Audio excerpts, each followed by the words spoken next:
भगवान कहते हैं कि हे भरतवंशियों में श्रेष्ठ अर्जुन, बलवानों में काम और राग से रहित बल मैं हूं, और प्राणियों में धर्म से अविरुद्ध धर्मयुक्त काम मैं हूं। कठिन से कठिन काम करते हुए भी अपने अंदर एक कामना, आसक्ति रहित शुद्ध निर्मल उत्साह रहता है। काम पूरा होने पर भी मेरा कार्य शास्त्र और धर्म के अनुकूल है और लोक मर्यादा के अनुसार संत जनानुमोदित है। ऐसे विचार से मन में एक उत्साह रहता है और इनका नाम बल है, और ये बल भगवान का ही रूप स्वरूप है। सो ये बल ग्राह है। गीता में भगवान ने खुद ही बल की व्याख्या कर दी है। भगवान कहते हैं कि बल कामना और आसक्ति में युक्त होने से दुर्ग्रह और हठ का वाचक है। सो ये बल भगवान का स्वरूप नहीं है, हालांकि आसुरी संपत्ति होने से त्याज्य है। भगवान कहते हैं कि बल शब्द का मन का विशेषण है।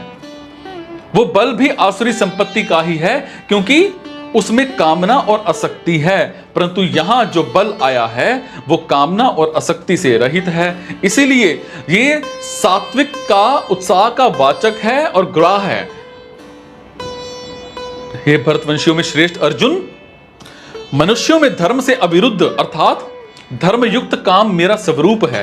कारण कि शास्त्र और लोक मर्यादा के अनुसार शुभ भाव से केवल संतान उत्पत्ति के लिए जो काम होता है वो काम मनुष्य के अधीन होता है, परंतु आसक्ति, कामना, सुख भोग आदि के लिए जो काम होता है उस काम में मनुष्य पराधीन हो जाता है और उसके वश में होकर वो ना करने लायक शास्त्र विरुद्ध काम में प्रवृत्त हो जाता है। और शास्त्र विरुद्ध काम पतन का और संपूर्ण पापों और दुखों का हेतु होता है।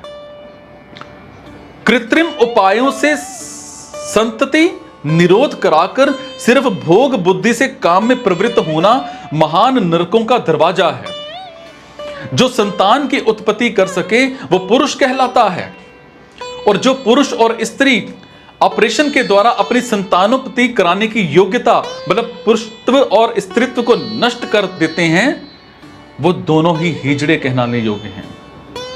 नपुंसक होने के कारण देव कार्य मतलब हवन पूजा आदि और पितृ कार्य मतलब श्राद्ध तर्पण में उनका अधिकार नहीं रहता। स्त्री में मातृ शक्ति नष्ट हो जाने के कारण उसके लिए परम आदरणीय और प्रिय मां संबोधन का प्रयोग भी नहीं किया जा सकता। इसीलिए मनुष्य को चाहिए कि वो या तो शास्त्र और लोक मर्यादा के अनुसार सिर्फ संतानोत्पत्ति के लिए काम का सेवन करे अथवा ब्रह्मचर्य का पालन करे।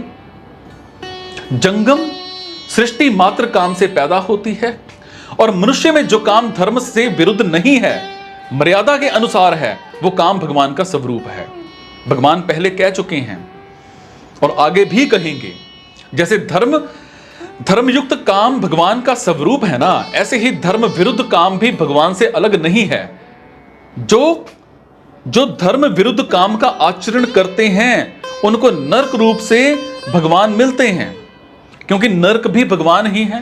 परंतु गीता का उद्देश्य मनुष्य को नरकों में अथवा जन्म मरण में भेजना नहीं है, हालांकि उसका कल्याण करना है, और उद्देश्य सदा कल्याण का, आनंद का ही होता है, दुख का नहीं। दुख कोई भी नहीं चाहता। अर्जुन ने भी कल्याण की बात पूछी है। उदाहरण के लिए शब्द अच्छे भी होते हैं और बुरे भी होते हैं, पर व्याकरण में अच्छे शब्दों पर ही विचार किया जाता है, क्योंकि व्याकरण आदि भी मनुष्य के उद्धार के लिए हैं।